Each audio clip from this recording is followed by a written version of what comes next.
En este tutorial veurem com podem connectar Digo amb Delicious, que són els dos serveis de marcadors socials, són els dos agregadors socials que podem combinar perquè vagin copiant-se com a seguretat entre els dos. Bé, en aquest cas farem que quan fitxem una URL en Digo passe automàticament al servei de Delicious, com si l'haguérem fitxada directament en el Delicious. Això automatitza la faena i ens permet sempre disposar dels dos recursos, tant de Digo com Delicious, els dos actualitzats, i si en algun cas fallara algun dels dos o no poguérem consultar algun dels dos recursos, doncs tindríem l'altre sempre disponible.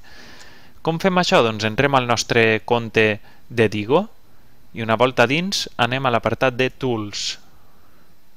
I així mateix n'hi ha moltíssimes. Si teniu curiositat, doncs podeu anar a poc llegint per a què és cada apartat, però una de les coses més interessants i la que veurem ara és Save to Delicious. Cap al final de la pàgina i simplement fem clic i el que haurem de fer és associar el nostre compte amb el compte de Delicious.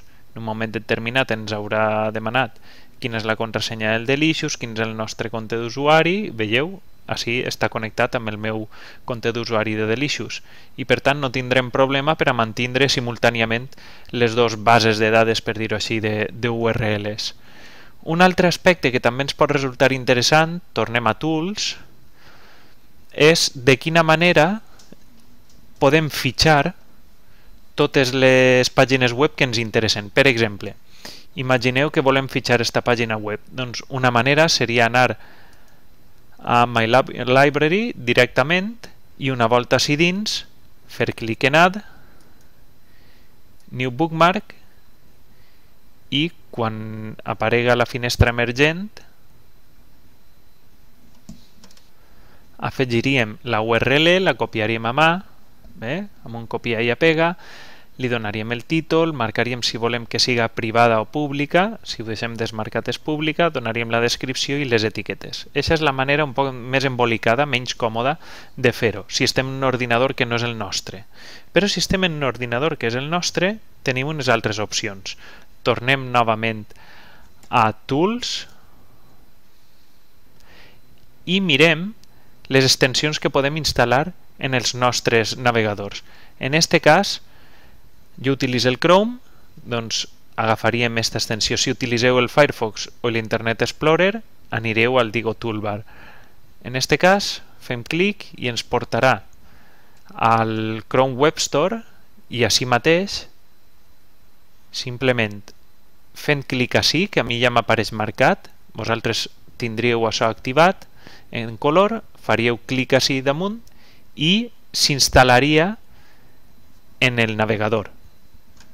Ja hem instal·lat l'extensió i apareix en el navegador, veieu, està de Digo.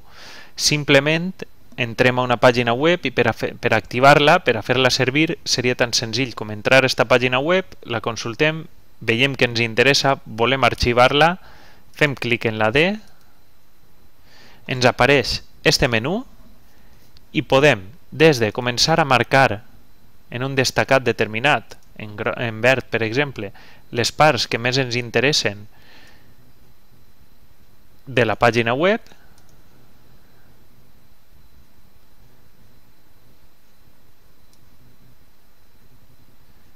veieu? És molt senzill, i també la podem marcar com a entrada URL arxivada en el nostre servei de Digo. Farem clic així i ens apareixerà l'adreça, el títol per defecte ja l'agafa de la pàgina web, inclouríem una descripció i afegiríem les etiquetes. Simplement fent això, després fem clic en Save i ja està, ja ho tenim tot fet. No hi ha més problema. Aquesta és la manera de fitxar la més efectiva. Després se'ns quedaria, ara veureu,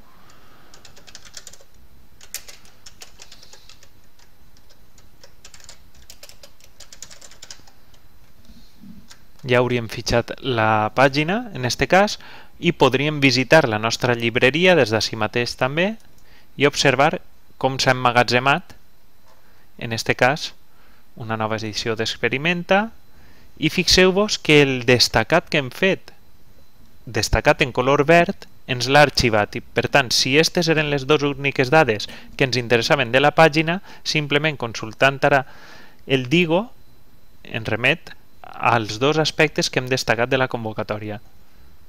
És una manera molt senzilla de recuperar la informació, tant l'adreça URL com, si volem, l'extracte que n'hem fet en el seu moment, en el moment de fitxar-la. I amb això tan senzill és la utilització de l'extensió de Digo. Proveu ara fitxar qualsevol pàgina i fer el mateix, destacar una part del text i classificar-la amb l'extensió corresponent al Chrome, Internet Explorer o Firefox.